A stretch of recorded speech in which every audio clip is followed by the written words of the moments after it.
Hello everyone, so welcome back to more Unreal Engine 4 development with me. I'm Dave, and for those who haven't seen this, I've been working on a PlayStation 1 looking game in Unreal Engine 4 for a while. It's a little bit of nostalgia and a little bit of curiosity as to whether I can pull this off that's sort of made me attempt this project, and over time it's slowly growing. What I've been doing here is getting the visual style down, getting some of the assets done. There's a lot of assets to be done. Basically, the game takes place in a abandoned data center full of servers and everything else. It's kind of run down, and the idea is I'm going to have to populate that area with a lot of different things. Now, what we're going to be doing is taking a look through some more of the assets here, because this is the test room. And to be honest, I've not showed you guys the test room in a while, so let's go straight into it here. So you got the placeholder title there. So of course, for those who've seen this before, we've got Leon as a placeholder character here, just to give us an idea of the art style and how it should look. But we started out with this small area, and we've started slowly branching out. I think the last time I covered this area over here. So we worked our way back around. We did a couple of other smaller items, such as the lamp there.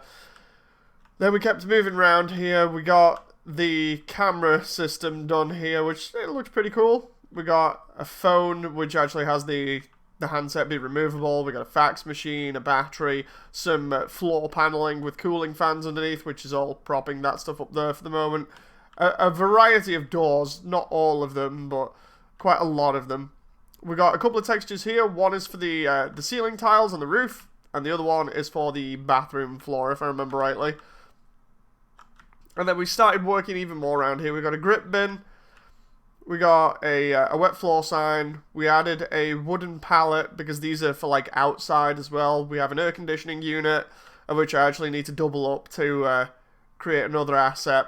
Then we have a small server rack with an old PC tower, an old keyboard in, and a very old CRT monitor that's a little bit different to the tube TV over there. Then we got a note board over here, and then this is where we get a little bit more interesting. We've got the server cooling system, and we've got all these different server racks here, which actually have little bits inside them that you can see. If hopefully I can shine my light on them. I have to go and grab some of the battery power here again. So from behind here, you can see the servers actually have like different wires in them. If we go inside, or at least see the inside here, you can see the very pixelated wires using alpha maps to kind of mask everything. So that's pretty cool. I'm happy with how that looks. And then we get to the back of the room here, where we've got a side panel for the server. We've got one of the fronts that is pulled off for throwing around. We've got a couple of office chairs which actually have wheels on them, which are done pretty nice, to be honest. I actually like the way I managed to pull that off in low poly. And then over here we've got a water container, a large one.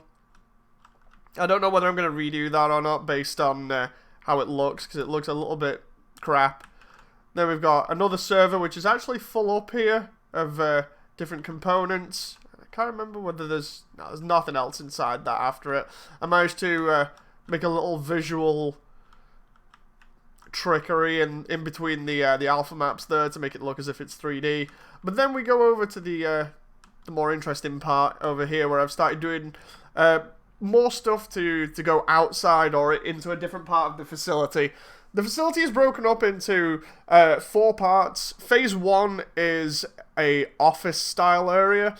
Phase 2 is split up between a engineering level on the ground floor and a data center up top, so it's got like servers in it, with a couple of offices dedicated to storing things like chairs. Phase 3 specifically is like a paper processing plant or a storehouse at the same time, so it kind of deals with letters and paperwork, and it's got large areas for storing things. And phase 4 is primarily a large room for servers and cooling towers and things. So that's where you'll find a lot more of these sort of black server towers. The other ones, the grey ones here, they'll be in phase 2. But over here is some of the stuff that we'll be trying to, well, we'll be displaying in phase 2 engineering. I was going to say we'll be trying to show off then, and I caught myself because I realised part of it is phase 1 as well. We've, in no certain order here, we've got a couple of things, and then we've got that I'll talk about in a bit. So we've got these racks that were inspired by Resident Evil Survivor, which were actually, or shelving, and these actually go in phase 1, the office area, in one of the other rooms just to store things on. And then as you can see, we've got some folder files here with different textures on to give them a bit of variety. We got some stacks of paper over here. We got a couple of extension cables in varying types. We got that one there, and then we got this one over here that you can carry, which has a nice alpha map sort of disguising everything there.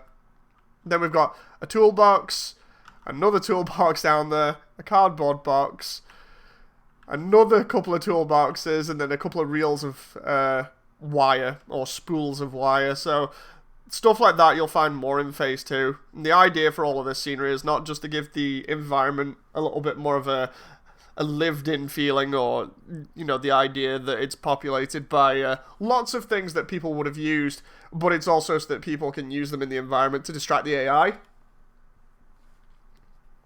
So all these textures so far, including that over there, which we'll talk about in a moment, is all of the textures are below 512 by 512. They all use like 256 or variants of, so like 128 by 256 or 64 by 128. So I've actually done pretty well so far, and the reason why I'm doing that with textures is primarily because the PS1 couldn't render anything over 256 by 256. So I've tried to keep myself in those limitations. And then, of course, this baby here, which we can't really see too well, so I'll just come out and then drop back in here again. It's giving me some error messages here. I'll have to check that out later. The unit over here, this is a water-cooled air conditioning unit, or rather a temperature control unit for the servers in phase 2. And this took a little bit of messing around with last night, primarily because I didn't have good reference for it, and because of all the stuff that I'm creating is pretty old, I've had to make some changes to it slightly. It ended up being a lot of time in Photoshop trying to manipulate references that I'd already got to look like the actual thing. The panel on the right hand side over here isn't super accurate. It's a bit more modern, but the rest of it is as accurate as I could get it, really. So that's going to be in phase 2 next to all the grey servers over here. That took a lot of time just messing around. The original thing that I did was first match up all the textures, or try and match them up as quickly as possible. Edited a lot of it to match the source material. Then had to try and put that on a texture that I could shrink.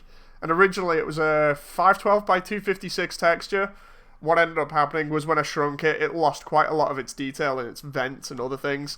So I ended up instead cutting the texture into two 256 textures, which are the same size as the two, like the ceiling and the floor over there that I've got at the moment.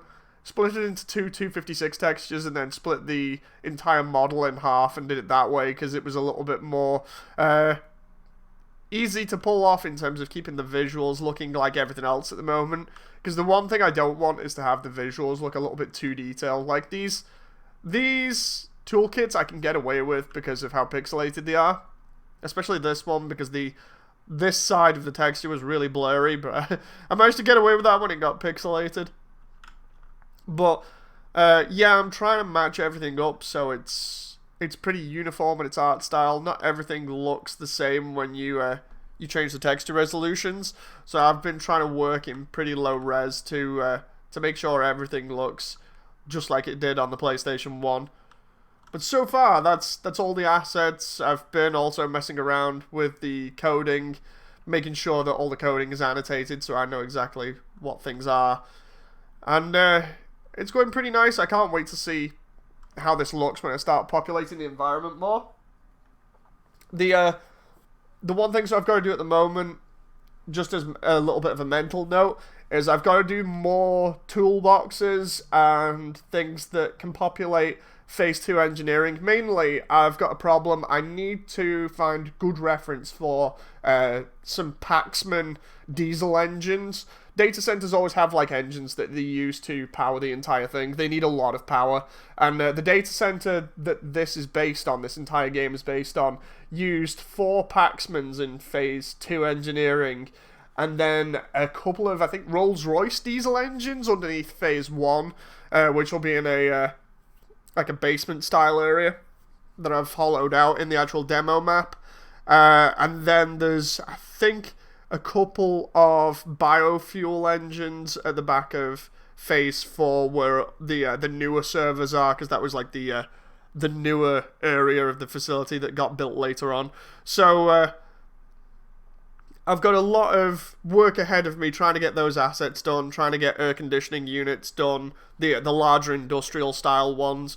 But once all of these giant things are done, and then the small tool sets and everything are finished up, I should be able to start populating areas more, doing different things like looking at wiring that goes underneath the floor panels and how to display that properly, doing other little bits of scenery to make the place look quite messy because it's meant to look completely run down. I'm going to be looking at how much or how many polygons are on screen in certain areas. At the moment, this is nothing in terms of polygon count in this one room. Like, I'd be surprised if anything in here or all of it combined went over 20,000 polygons at this point, because it's all just boxes.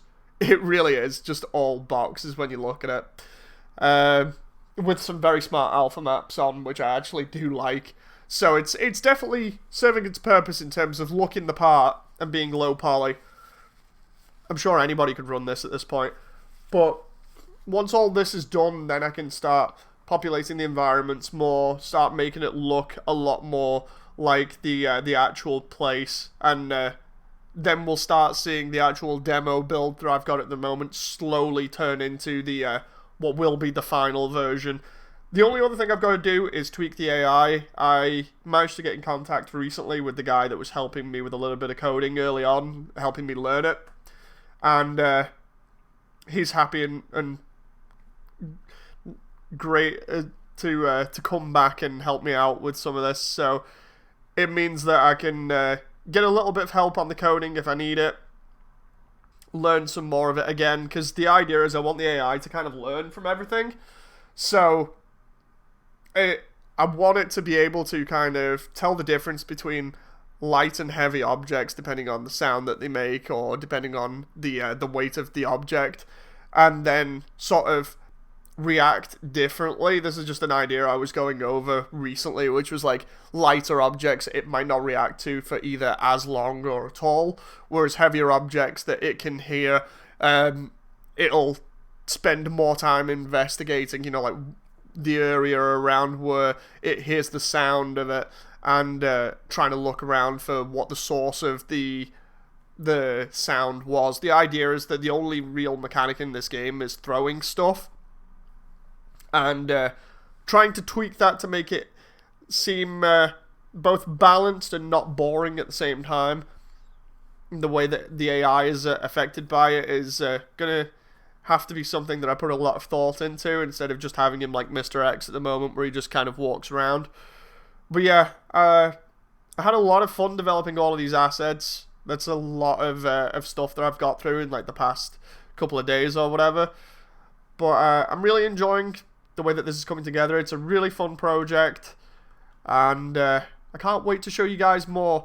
People have been asking me for the source code, or for the entire build at the moment, like for the diffuse effects, for the post process.